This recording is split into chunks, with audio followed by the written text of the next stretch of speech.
ground.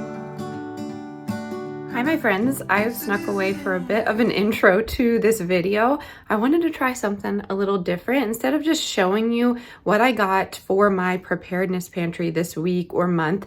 If you're new here, preparedness pantry is whatever you want it to be. I stock up on items that are on the cheap that I know I'm going to use later or use in the event of an emergency. So I wanted to do that, but I also wanted to show you how I prepare with things I have laying around the house. So if you're new to me, I am a relatively creative person. I went to school for art, so I'm constantly making things, and I wanted to make something new for my preparedness pantry this week. So it could be a lotion, it could be a certain medicine that we foraged for, it could be food, you know, it just depends on what I'm making. And being a stay-at-home mom is something I never thought I would do, but I also never thought I would lose that sense of creativity. So a couple of years back, I vowed to myself that I would take a little bit of my day to become more creative, and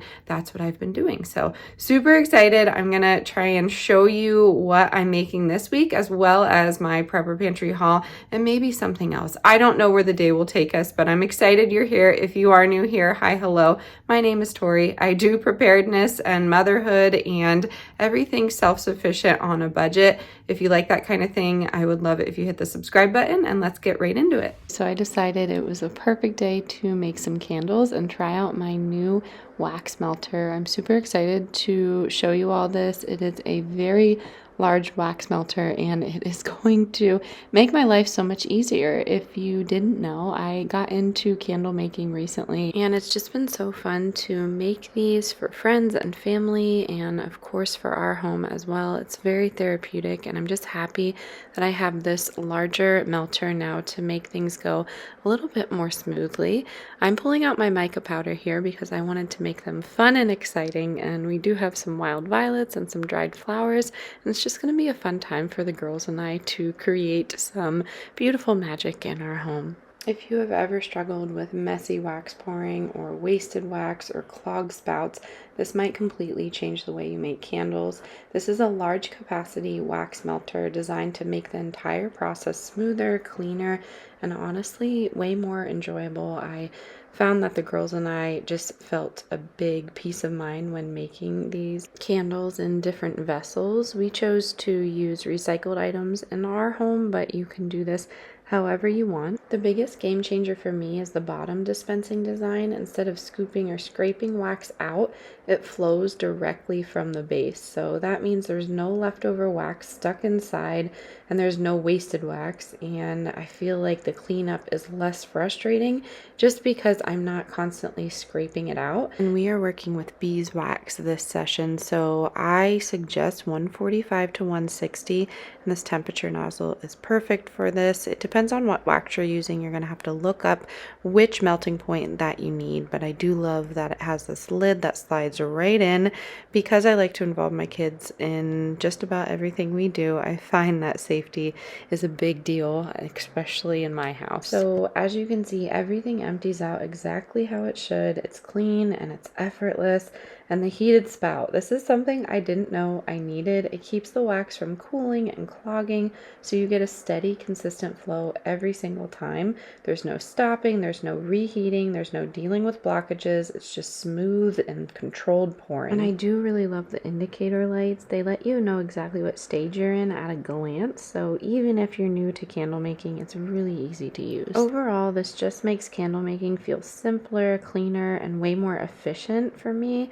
If you're making candles regularly or even just getting started, this is one of those tools that makes a huge difference. This is so worth it if you're ready to upgrade your setup. I know the girls and I were. We love getting creative here and using different scents and using different colors and vessels.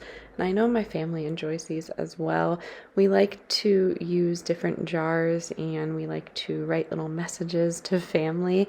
And then for the scents, I just use essential oils, or sometimes we forage in our garden and find some lavender or rosemary or eucalyptus and use some fresh plant matter. And we do love to decorate with dried flowers as well. So now that we have those candles set aside for a rainy day, literally, I wanted to show you some things that I picked up along the way this week to keep in our preparedness pantry for some longer term storage. So some of these items are like a 2-year shelf life, depending on where you're at with your expiration dates, and then some I like to store indefinitely. So I was showing you here that it's 7 grams of protein in those black beans, and that's a great thing to have just with some rice. I did get some maple syrup. I would prefer to have honey if I'm having a liquid sweetener. Honey, there are many things you can do with. It's more medicinal. I feel like my kids like it a little better, and I like the shelf life on it. Maple syrup it's similar, but for me, medicinal properties are different, and I'm just using it for cooking. I do have some cane sugar. I like to store that in some glass masons, and you don't want to store an oxygen absorber with the sugar, just in case anyone wants to know that information. Do not use the oxygen absorber. Anyways, we have Smucker's organic peanut butter.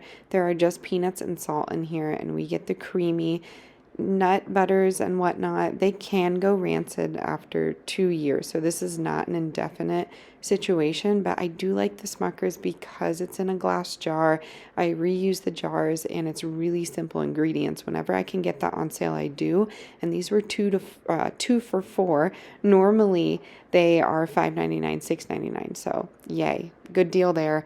We also got some organic pinto beans, and one was dented, so you could probably shave off a year or two there, but you never know. Whenever these beans are on sale, I'm always stocking up on them because we use them so frequently that I barely have enough stock in my back stock or my prepper pantry, if you will. Sorry to blur you out here, but I was trying to show you that also pinto beans have 7 grams of protein if you're looking into that, but they are good for calories.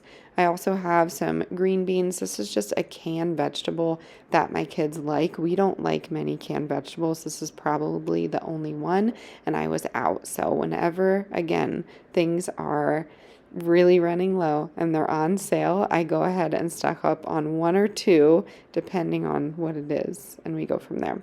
Another thing I'm doing right now is regrowing some of my green onions so I can cut them up and put them in the freezer. All right, it's quite a bit later. I have a baby sleeping on my chest, but we did go outside and start planning where we're going to add in our compost and our soil. And the homeschool lesson of the day was where the sun is hitting in the yard, so we can go with that when we select what produce we're putting in each bed. And then it was on to the chickens. They needed some new feed, and they needed their beddings like changed out and whatnot. So I needed to try something new that a company sent me, and I'll talk about that here in a second.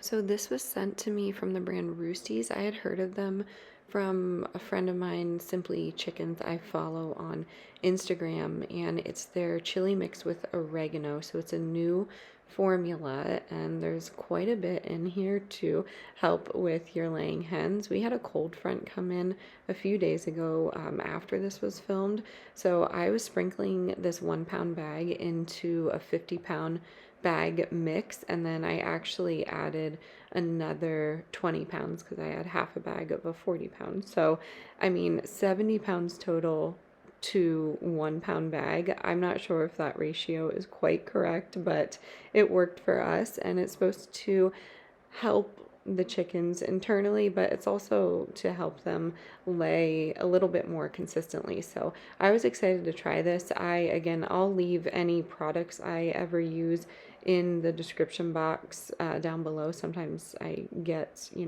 a small commission from that. Sometimes I don't. This is not the case, but I did want to show you that I am adding some new things to the scratch grain just to try everything out. Whenever the chicken feed is on sale, I'm grabbing that too, just to be prepared for anything. And I did want to talk about that. I wanted to talk about this preparedness journey we're on and how it relates to everyday culture currently, how it relates to current events, because we haven't done that in a while. I don't like to do it a ton just because it can be daunting for some.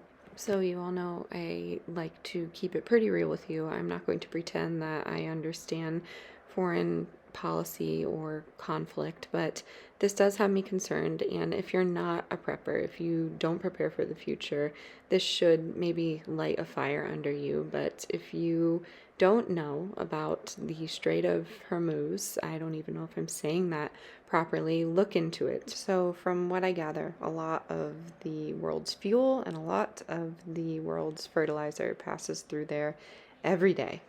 So because of this conflict that we all think we know so much about, unfortunately, those ships aren't moving. So you have to think about how that can affect you. Some people think that it's not going to affect them, but without the fuel, a lot of the products, a lot of the goods on those ships aren't going to get to the grocery store. If you rely on the grocery store heavily, that's going to affect you. It's going to affect your cost and the goods itself, and they may not be there, hence food shortages, what we've been talking about for a very long time. For those of the naysayers in the crowd that say that there are no food shortages, that's great for you in your area. Unfortunately, this isn't a threat, but it's coming. It's coming to all of this, and without fertilizer, farmers cannot farm their crop. So it does have me a bit worried, but we're here to be prepared, not scared, and we're here to be valuable members of the community. So if you haven't done this yet, learn a new skill, try and learn how to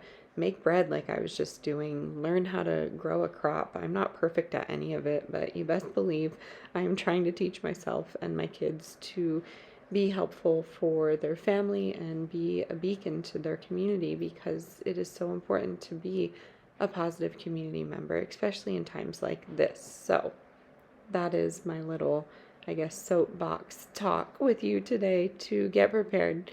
Get prepared for the unknown, whether it be making candles, making your chicken flock a little bit more healthier, or cooking food from scratch for your family. Whatever it is, you got this. And if you don't, lean on my channel. There are communities here in the comments, and I have made many videos on ways to prepare on a budget for yourself or your community. So with that being said, as always, stay adventurous, stay creative, and I will catch you soon. Bye, y'all.